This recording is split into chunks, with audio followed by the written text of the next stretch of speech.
Alors, dans cette vidéo, ce que je souhaite partager avec vous qui voulez vous lancer dans le domaine du garage automobile, c'est qu'est-ce qu'il faut imaginer en termes de local, en termes de localisation et de local. Donc, quelles sont les caractéristiques du bon local?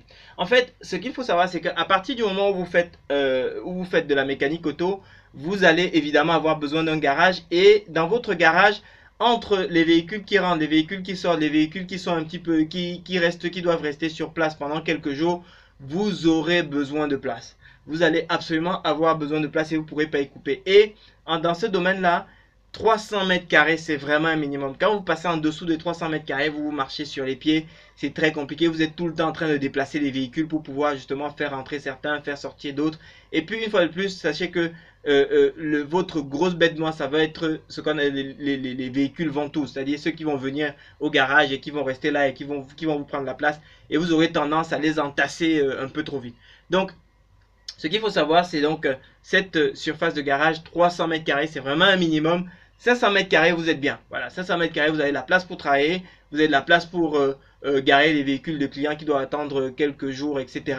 en sécurité, etc. etc. Et vous ne passez pas toute la journée à manœuvrer les véhicules quand il y en a un qui doit rentrer, un autre qui doit sortir, etc. Donc ça, c'est la première chose que vous devez avoir en tête. Ensuite, si jamais vous voulez adjoindre à votre activité de la vente de véhicules, ce qui peut être intéressant, parce que du coup, vous avez les moyens d'apporter le SAV avec votre activité de mécanique, eh bien, ce qu'il faut prévoir, c'est un terrain de dégagement de minimum 1500-2000 mètres carrés. Minimum du minimum. Pourquoi? Parce que là, c'est plus, dans le business de la vente de véhicules, c'est la visibilité des véhicules qui fait vendre. C'est quand les gens passent devant votre concession, c'est les modèles qu'ils voient qui leur donnent envie d'acheter. C'est lorsqu'ils viennent, lorsqu'ils voient un véhicule tout de suite, lorsqu'ils peuvent le tester, lorsqu'ils peuvent l'essayer, c'est ça qui fait vendre. Donc, plus vous avez la possibilité de leur montrer du choix des véhicules, mais c'est extrêmement difficile pour les gens de se projeter sur un véhicule avec une autre couleur. Donc même quand vous avez le même véhicule en différentes couleurs,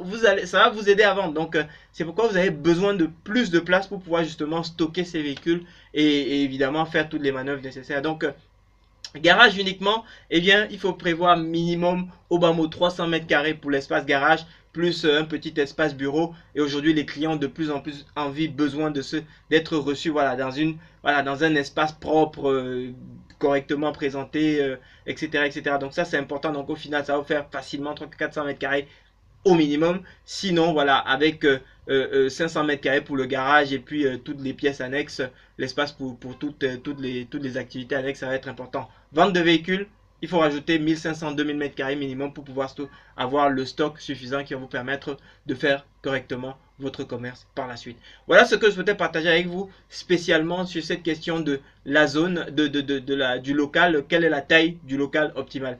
En général, évidemment, au début, tout ça c'est loué, donc faites gaffe aux charges, faites gaffe à vos charges également. Mais là-dessus, c'est impossible de donner une réalité parce que finalement, eh bien, ça dépend de votre zone de chalandise. Si vous êtes à côté d'une très grosse ville, vous avez plus de loyer que si vous êtes plutôt à côté de petites villes. Et là, bah, à côté d'une grosse ville, vous avez aussi plus de clients. Donc là, vraiment, il n'y a pas de réalité. Il faut juste savoir qu'en général, les gens, ils le louent au départ et que ce poste de loyer, eh bien, c'est un poste de charge important qu'il faut regarder de façon vigilante et négocier autant que vous pouvez au départ. Et d'ailleurs, à ce sujet, je vais vous faire une autre vidéo pour vous donner quelques leviers sur la façon de négocier votre loyer lorsque vous êtes sur une activité de garage auto. Merci de votre attention. Vous avez des commentaires, vous avez des questions, bah écoutez, ça se passe évidemment dans les commentaires. Likez la vidéo, inscrivez-vous à la chaîne, c'est vraiment mon salaire pour ces vidéos que je vous fais de façon totalement gratuite. Et puis surtout, je vous souhaite très bon succès dans votre projet et bon courage pour vous qui voulez devenir entrepreneur. Merci.